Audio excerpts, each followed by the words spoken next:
हाँ तो बच्चों, आज हम लोग पढ़ेंगे क्षितिज कक्षा 9वीं हिंदी। और इसी पुस्तक के जो गद्य भाग है उसी के हम लोग वस्तुनिष्ठ प्रश्नों को तैयार कर रहे थे, एमसीक्यू जिन्हें बोलते हैं। उसी तारतम्य में आज हम लोग पढ़ेंगे अगला जो पाठ है हमारा, मेरे बचपन के दिन। और इसी पाठ को हम चेक करते हैं।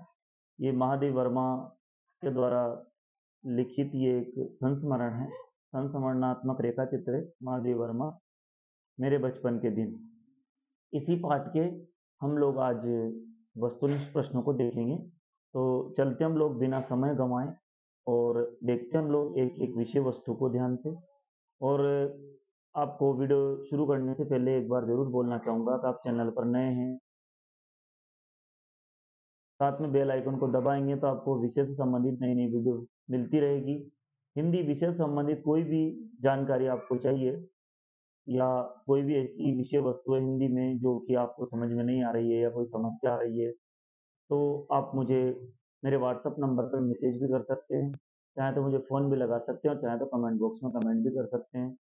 मुझे बहुत अच्छा लगेगा आपकी सहायता करने के लिए। और आपको यदि प्रतियोगी परीक्षाओं से संबंधित भी हिंदी में कोई भी जानकारी चाहिए तो आप मुझे पूछ सकते हैं, मुझसे संपर्क कर सकते हैं। तो बिना समय गंवाए हम चलते हैं अपने वस्तुनिष्ठ प्रश्नों की ओर। तो बच्चों, हम लोग पहुंच चुके हैं वस्तुनिष्ठ प्रश्नों की ओर। और हम लोग पढ़ रहे हैं मेरे बचपन के दिन। और ये महादेव वर्मा ने लिखा है ये पाठ, महादेव वर्मा का संस्मरणात्मक रेखा चित्र है ये। तो हम लोग चलते हैं और आगे देखते हैं इसके बारे में। जो भी महत्वपूर्ण प्रश्न है वही मैंने इस पर रखे हैं, अनर्गल प्रश्न आपको नहीं मिलेंगे। तो सबसे पहले महादेवी जी के भाई का नाम क्या था? तो महादेव वर्मा जो है उनका भाई था छोटा, उसका नाम था मनमोहन, जो कि आगे जाकर के जम्मू यूनिवर्सिटी के वाइस चांसलर भी ये बने हैं, है ना। और ये बहुत बड़े प्रोफेसर थे, डॉक्टर मनमोहन नाम था इनका। तो बाद में जम्मू यूनिवर्सिटी के वाइस चांसलर भी रहे हैं। तो मनमोहन इनका, इनके भाई का नाम था। महादेवी जो महादेवी जी, इनके भाई का नाम था मनमोहन। इसके बाद प्रश्न नंबर 2 है, लेखिका को पुरस्कार में जो कटोरा मिला वह कटोरा उनसे किसने ले लिया था? लेखिका जो थी, एक कवित्री भी थी। ये महादेव वर्मा जो है छायावाद की कवित्री है।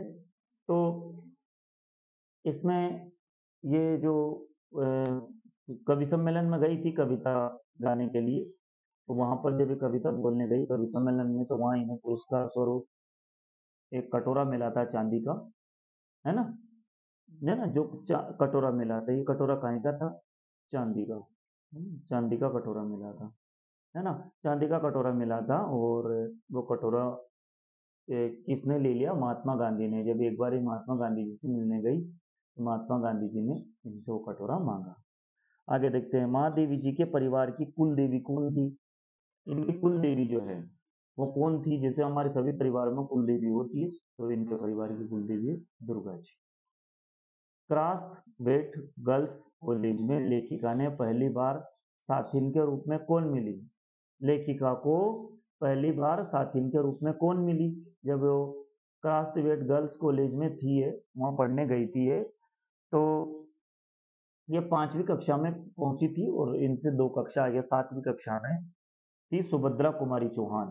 सुभद्रा कुमारी चौहान भी वीर रस की बहुत अच्छी कवित्री है, झांसी की रानी कविता इनने लिखी है और बहुत ही प्रसिद्ध कवित्री रही है अपने समय की। तो ये वहां पर थी। तो सुभद्रा कुमारी चौहान जो है इनकी पहली साथिन के रूप में इनको मिली। प्रश्न नंबर 5वां, किसके लिए महादेव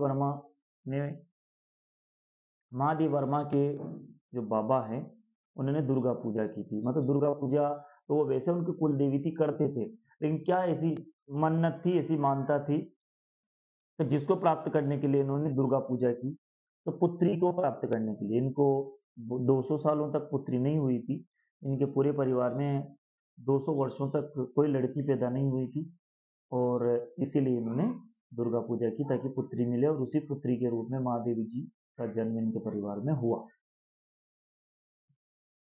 किसको देखकर लेखिका चारपाई के नीचे जा छिपी? लेखिका बचपन में चारपाई के नीचे छिपी थी, किसको देख करके? मौलवी साहब को, क्योंकि इनके घर पे इनके पिताजी ने उर्दू सिखाने के लिए व्यवस्था की थी, उर्दू और फारसी सिखाने के लिए एक मौलवी साहब की, लेकिन इनको वो कोई रुचि नहीं थी उर्दू सीखने में, इसीलिए ये जैसे मौलवी साहब को देखा ये चारपाई के नीचे जा छिपी और उसके बाद इन्होंने फिर कभी भी उर्दू में रुचि नहीं ली। प्रश्न नंबर 7वां, लेखिका अपनी आरंभिक कविताएं कहाँ छपने भेजती थी? जब लेखिका अपनी कविताएं हैं वो कहाँ छपने के लिए भेजती थी? तो स्त्री दर्पण में। कहाँ उनकी एक पत्रिका चलती थी उस समय, स्त्री दर्पण नाम से एक पत्रिका निकलती थी, उस पत्रिका में ये कविताएं छपने के लिए भेजती थी। प्रश्न नंबर 8वां है, मीरा का पद सुन सुनकर महादेवी जी ने किस भाषा में लिखना आरंभ किया? मीराबाई के पद सुने, है ना, मीरा राजस्थान की कवित्री है, हम सभी जानते हैं मीराबाई, और हमारे पाठ्यक्रम में भी मीराबाई है, और मीराबाई भक्ति काल की एक सर्वश्रेष्ठ कवित्री के रूप में उभरी है। तो मीरा का पद सुन सुनकर महादेवी जी ने किस भाषा में लिखना प्रारंभ किया? ब्रज भाषा में। मीरा के पद सुनती थी और बाद में धीरे धीरे ब्रज भाषा में भी इन्होंने अपनी लेखन को शुरू किया, अपनी लेखनी चलाई। प्रश्न नंबर 9 है ना, तो इन्होंने कौन सी भाषा में मीरा के पद सुन सुन करके महादेवी जी किस भाषा में लिखना आरंभ किया? ब्रज भाषा में। ब्रज भाषा को ध्यान रखेंगे। बेगम साहिबा कौन थी? बेगम साहिबा थी महादेवी जी की पड़ोसन थी, और नवाब जो थे उनकी जावरा के जो नवाब थे उनकी पत्नी थी ये, उनकी नवाबी चली गई थी और वो इनके पड़ोस में आकर के रहने लगे थे, तो इनकी पड़ोसन थी बेगम साहिबा। प्रश्न नंबर 10वां है, सुभद्रा कुमारी चौहान ने महादेवी की कौन सी चोरी पकड़ ली? सुभद्रा कुमारी चौहान जो है इनकी सीनियर थी और इनसे बड़ा प्रेम रखती थी, इनको प्रोत्साहित करती थी रहती थी हमेशा कविता लिखने के लिए। तो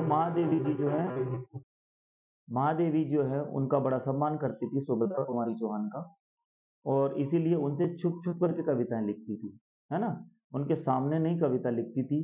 तो एक बार सुभद्रा कुमारी चौहान ने देखा कि ये बहुत अच्छी कविता लिखती है, तो पूरे छात्रावास जो था, हॉस्टल था, उसने उनकी सभी लोगों से चर्चा करवाई और उनको उनकी कविताएं सबको दिखाई। तो ये हमने देखा है कि सुभद्रा कुमारी चौहान ने कौन सी चोरी पकड़ी? तो कविता लिखने की चोरी पकड़ी, ठीक है, क्योंकि ये कविता लिखनी, क्योंकि महादेवी जी बहुत अच्छी कविता लिखती थी। इसके बाद है प्रश्न नंबर 11वां, लेखिका की भेंट गांधी जी से किस स्थान पर हुई?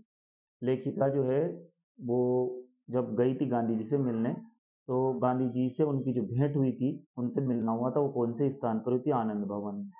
आनंद भवन उस समय स्वतंत्रता आंदोलन का केंद्र था। आनंद भवन में ही पंडित जवाहरलाल नेहरू, जो हमारे भारत के पहले प्रधानमंत्री थे, वो रहा करते थे, और गांधी जी भी उनसे मिलने के लिए आया करते थे। तो ये गांधी जी से सबसे पहले जो भेंट हुई थी वो आनंद भवन में हुई थी।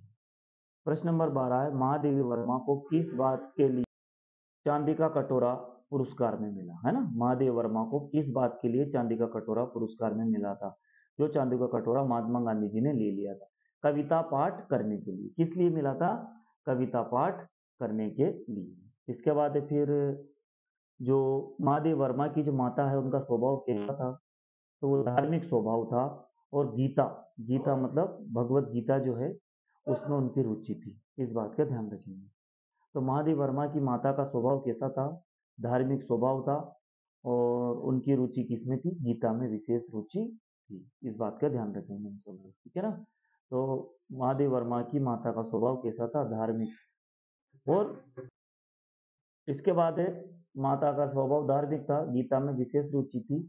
इसके बाद फिर प्रश्न नंबर 14वां है, लेखिका के परिवार में कितने वर्षों से कोई लड़की पैदा नहीं हुई थी? ये भी हमने अभी देखा था थोड़ी देर पहले। इनके दादाजी जो थे उन्होंने तो दुर्गा पूजा की थी, इनको इनका मतलब बच्ची प्राप्ति के लिए, एक पुत्री प्राप्ति के लिए, तो 200 वर्षों तक इनके परिवार में कोई भी बेटी पैदा नहीं हुई। लेखिका को, इसके लिए अगला है, लेखिका को पंचतंत्र किसने पढ़ना सिखाया था? पंचतंत्र जो है ये विष्णु शर्मा जो है उनकी रचना है। तो लेखिका को पंचतंत्र किसने पढ़ना सिखाया? तो किसने पढ़ना सिखाया था? लेखिका के माँ ने उन्हें पढ़ना सिखाया था। तो पंचतंत्र है 15वां प्रश्न है, किसने पढ़ना सिखाया था? माँ ने। इसके बाद है एक, मुझे बिंदु अच्छा लगा तो मैंने लिख दिया, हो सकता है आपको कई परीक्षा में काम आ जाए।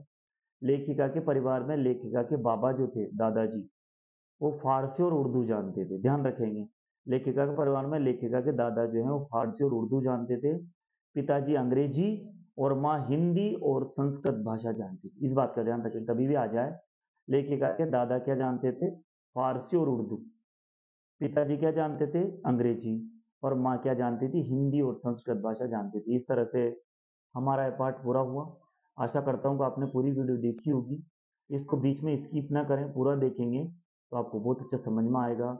ये वीडियो देखने के लिए आपका बहुत बहुत धन्यवाद। लगातार चैनल पर बने रहें। कोई भी विषय वस्तु में समस्या होने पर आप मुझसे व्यक्तिगत संपर्क कर सकते हैं। आप सभी भाइयों का, दोस्तों का, मित्रों का, साथियों का बहुत बहुत धन्यवाद। और आप सदा मतलब लगातार चैनल पर बने रहें, है ना। कोई भी विषय वस्तु की जानकारी चाहिए तो आप मुझे संपर्क भी कर सकते हैं। आप सभी का बहुत बहुत धन्यवाद।